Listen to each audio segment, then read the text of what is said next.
All right, welcome everybody to the second episode of the Columbus ASHRAE Podcast. I'm your host, Jay Meyer from Jocko, and I'm here with Rafi from KFI Engineers. And our special guest this week is Chris Whicker from Air Control Products. Chris, how you doing, man? I'm doing well. Thanks for having me. Yeah, glad you could be here. Yeah, just here we both flew in from someplace other than Columbus. Where were you at?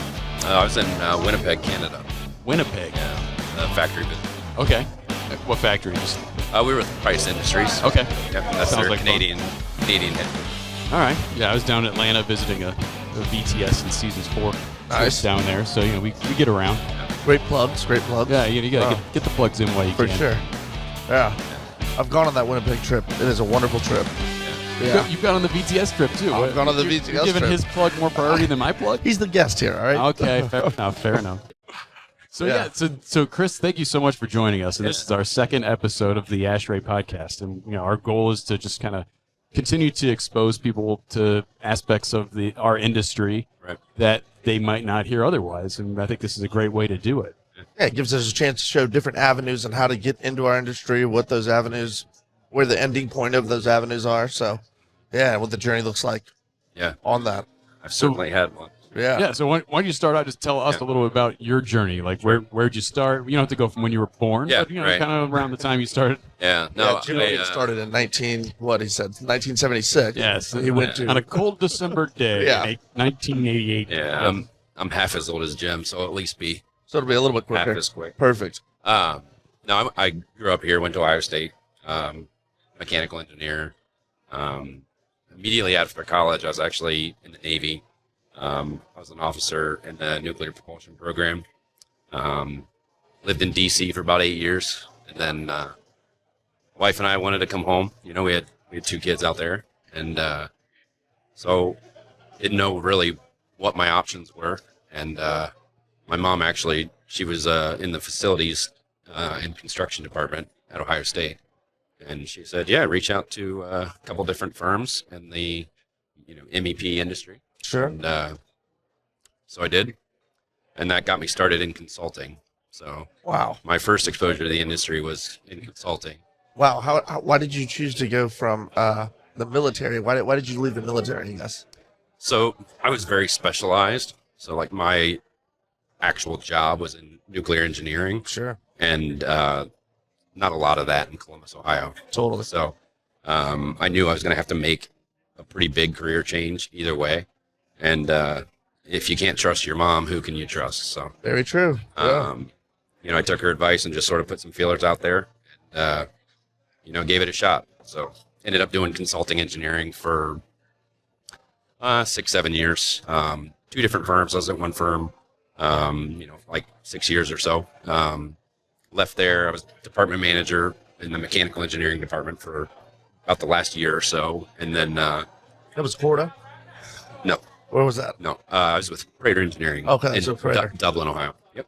And then I left, got in touch with a company out of Wisconsin, and was starting their field office in Columbus, and I did that for about a year.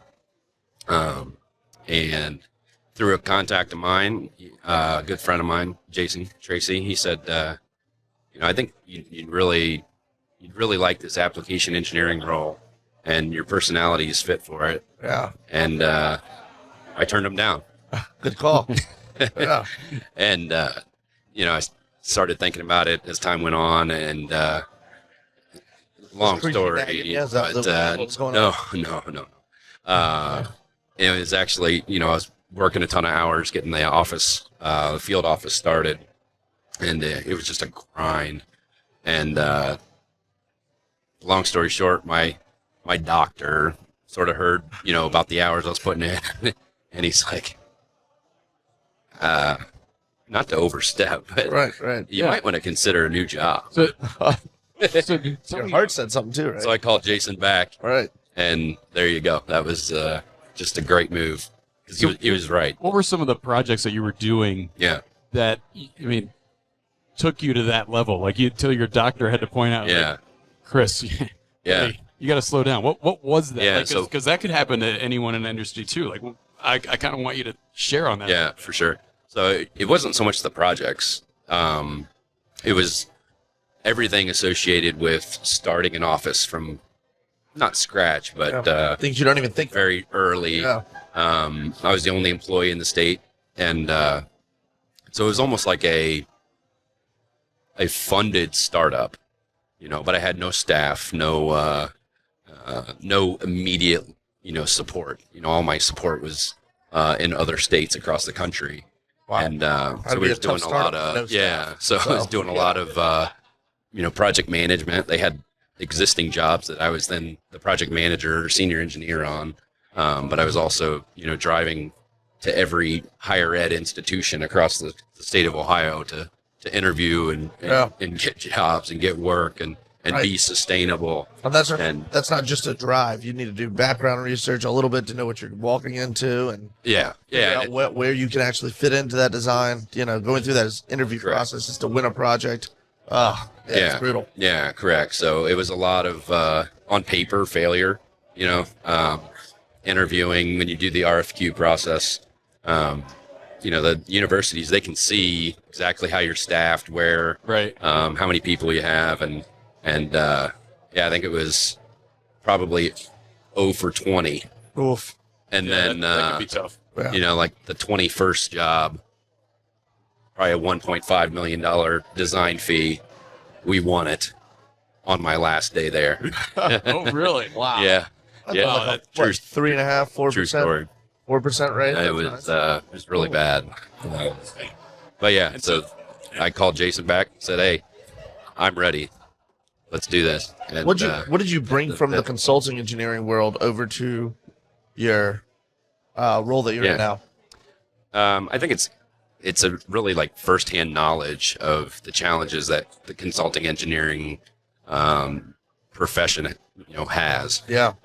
If you could back up, define what you do now. What is your role now? So right now, my title is application engineer, and so we represent roughly 30 or so manufacturers exclusively within our 3 territories.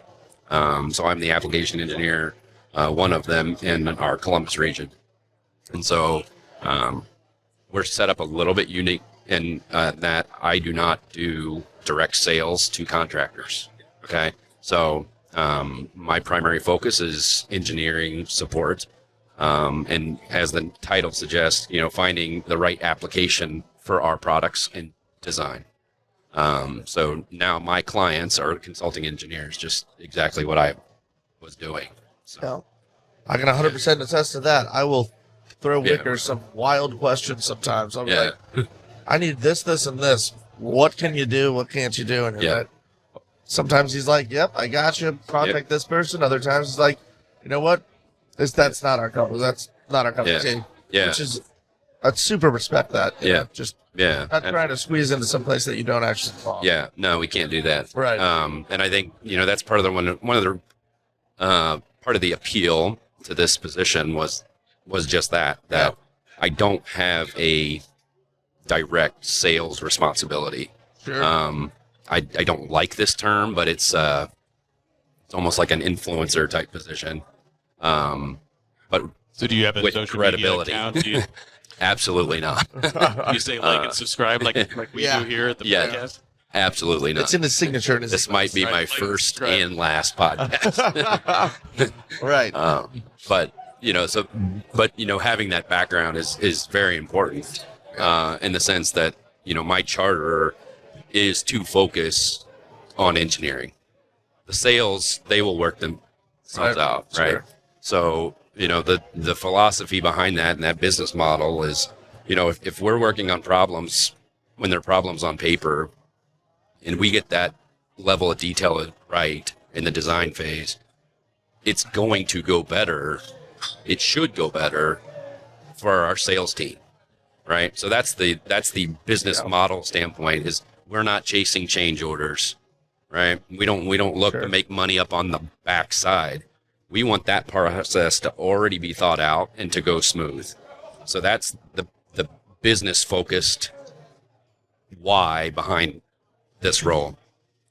From a client standpoint, hopefully the projects that we are involved in go smoother on the backside for them as well, right? Yeah, I mean, you can definitely see when I'm talking to you, one of the things that I like about your background as far as you having design consulting engineering experience, you were the first one to tell me, hey, don't forget to include this as a schedule note. Yeah. For a certain fan, for a certain air device. Hey, you'll get called out on this if you don't do it. I see it all the time. Yeah. So just make sure you got that. Yeah. Yeah. No, that's a big part of, our department is a small department, but, we share stories.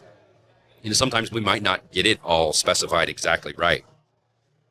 And there is an RFI on a project. Well, we get together on a weekly basis and we share, how are things going? What have we learned this week? What's going on, coming up? And that's part of the opportunity that we have is like, hey, we try our best. We try to lay these jobs out perfectly. Here's an instance of where I could have specified it a little bit better, right? Sure. And so then we can share that so we know the next time we're selecting that piece of equipment for a client, hey, let's make sure that we draw attention to this. And then not only is it more likely to be purchased that way, and it'll avoid a change order or an RFI, but it also, the documents, in the sense that they are a communication tool, the documents themselves are that much clearer, such that it makes everybody that's involved in the project from bidding or construction on the equal playing field, right? So that's another part of the... I gotta say another part too that this is just another bowing down to you as wonderful human being. Stop. You've gone through some super intense calculations with me, especially on high plume exhaust fans. You remember we had to go through 42 exhaust fans on VA Louisville? Yeah. I mean, you having the design consulting engineering experience there 100% helped. Yeah. Trying to just get that plume height, that discharge velocity was a headache and a half. Yeah. Yeah. No, I appreciate that. And then, but that's part of the other reason why I would not do this position if I was chasing sales, right? Like the technical side of engineering has to be paramount. Yeah. And so, we're set up in a way that, our engineering department, it is, I would say, like purposed overhead, very, we want to add value, right? And if adding value to a project is doing something 5, 6 times, 40 times, we have to do it, right? But then again, if we're talking about a project that is easily into the 6 figures, it warrants that type of attention, right? So, that's sort of why we're set up that way. And we always will be. We're only going to grow, right? So the ability to be in the weeds and look at things into a level of detail that our clients don't necessarily have the time to, right? They're looking more at the system level. We can dig into the weeds and then provide, a little bit of feedback in terms of, things that they might want to consider to, again, make their drawings better on paper so that they're able to be built in a more efficient, economical, manner. And what's an example of a project that you really took a lot of pride in that, when you think about something you've accomplished in this role, what is that project to you? Oh, man. Just tell me about that Texas one.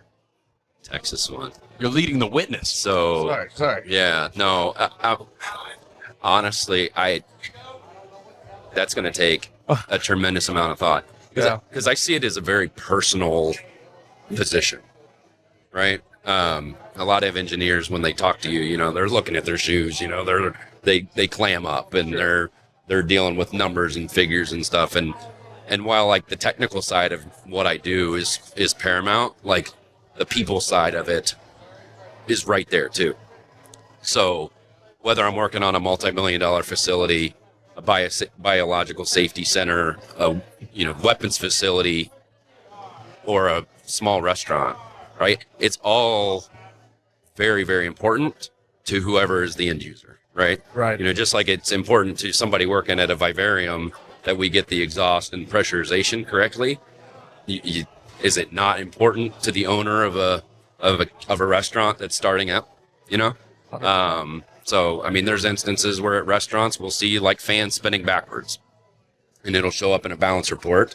It doesn't just flat out say, hey, this fan's rotating backwards, or it wouldn't be, Yeah, right. You'll see a pop-up restaurant. But we'll go out there and we'll see, like characteristics. We'll get that fixed. Wow. It's just a restaurant, but it's very, very rewarding. Right? It's very rewarding. It's the restaurant to them. And I think that's one thing too that, people getting started in the industries, they'll say like, it's just HVAC.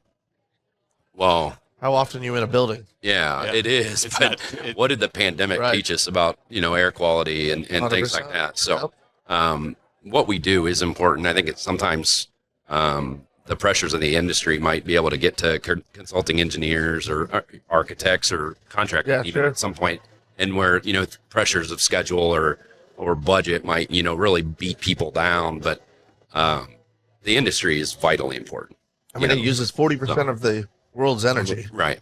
So, I really, not to dodge the question, I can't answer that question because every job has a little bit of a important element to it to somebody. All right, then tell me about the Texas job. I don't even know what he's talking about. What are you talking about? Did you just say that? No, I don't. Tell us about the Oklahoma job. No, right. Let's just keep moving around states. Yeah. Yeah. I mean, it is one of the things that's going to stick, and he's. I do work, all over. In a sense, I do like working on projects. How about that fabric ductwork one? So for that big arena. Man, I have so many of them. I mean, we are doing a fabric duct project, right here in town.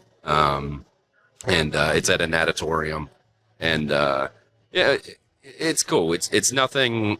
Again, it's ductwork. Well, it's not even ductwork though. But those fabric ductworks, you got to really think about it completely differently. Exactly. The throws, the air distribution. It's a different animal from the design side. Yeah. So in that case, this particular project, the rewarding aspect of that is, we had it laid out in design, right? It goes to be built.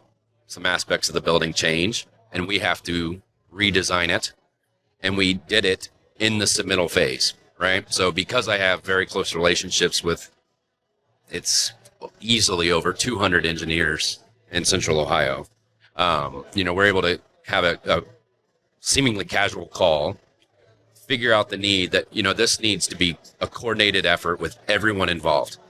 We immediately set up a call, all right? The construction group, they're explaining the technical changes to us. Hey, this is what happened to the building. This is why it needed to change. The engineer's saying, all right, well, because of that change, I want to make, really certain that we address certain aspects of the system. Well, I'm on the call. Our manufacturer's on the call. And this thing, just in a couple, conversations, it gets orchestrated. We come up with action items. And it gets ironed out, And so, to me, it's not the testimony of like having some crazy technical prowess. It's quite the opposite. The technical stuff, I think a lot of the, if you get into the senior engineering level, that. But being able to process problems and, arrive at solutions in an efficient way is, that is very rewarding to me.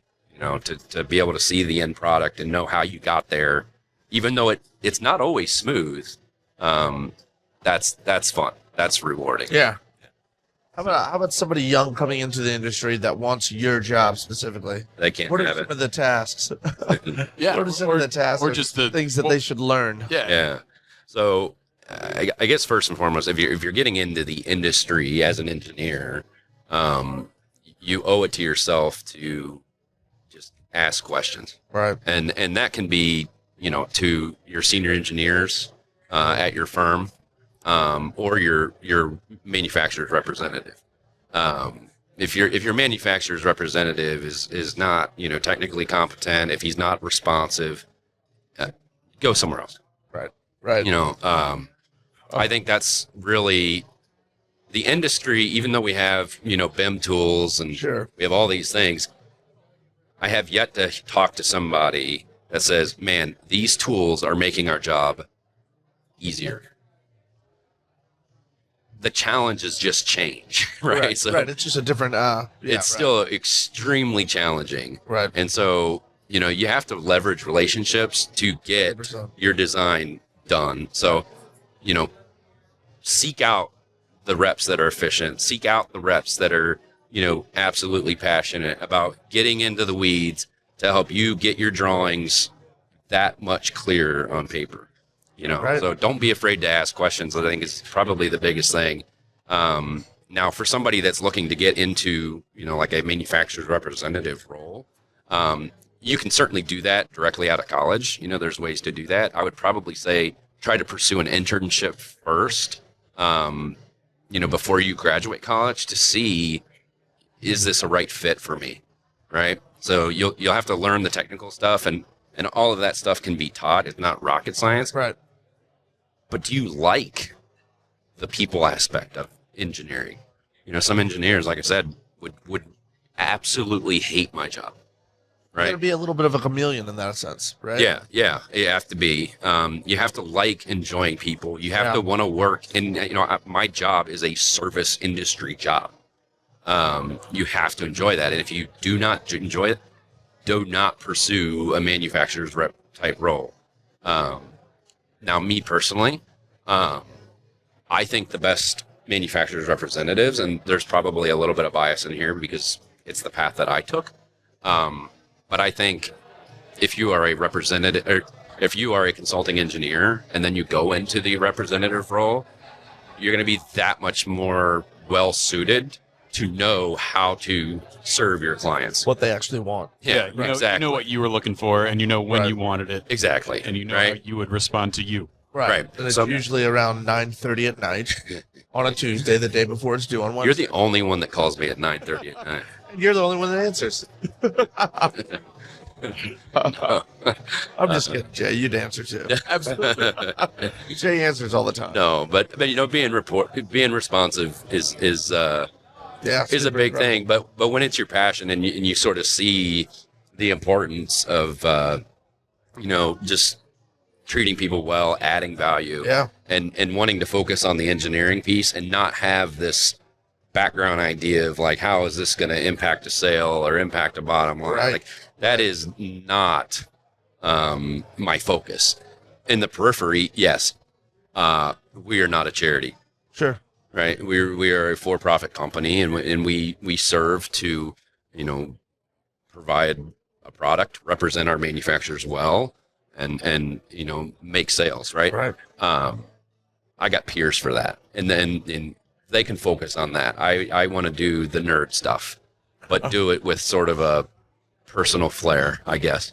So, I think the overarching theme there is that coming from a design consulting background has really not just has led you into a role where you are providing content, providing value to us design engineers as a client by being constantly available, because even when I send you a 1952 fan from some wild place at 9 o'clock at night, I'm like, hey man, you got any info on this? Like, well, what's going on? That is just as important as when I send you 42 exhaust fans that are high plume, that are all $10,000 each, Right. Well, multi-million-dollar sale versus $10 or whatever, it's something silly, right? Yeah, correct. It's all because the consulting engineer coming from that background, what they wanted. Yeah, and a lot of the the reasons why people would choose to use a manufacturer's representative or make a decision that is relative to basis of design, but have that decision be based on hey, they support me here. They have a good product. Right. This is the decision I make, other than just sort of the status quo. That's part of the focus, right? I mean, that's like if in my performance reviews, if I'm not chasing sales dollars, right? That's sort of the metric, right? Sure. How are we doing to earn basis of design, but then support that, and making decisions of hey, okay, I'm going to really dive in and help you with one exhaust fan. That is a long-term view, right? Well, so right. I work with anyone in the industry. I'm comfortable, working at the executive level and having conversations with, partners at engineering firms all the way up, president level. I'm equally as passionate about helping, brand new engineers. Sure. So how about on that side? What is it that you would tell a brand new engineer not to do? What is it that, in your experience, maybe you've learned from something that you've done that you wouldn't do again? Yeah, I would say, like if you hear, terms like, hey, this is how we do it or do it this way, question that. For sure. And not, that sounds a little bit. Oh, no.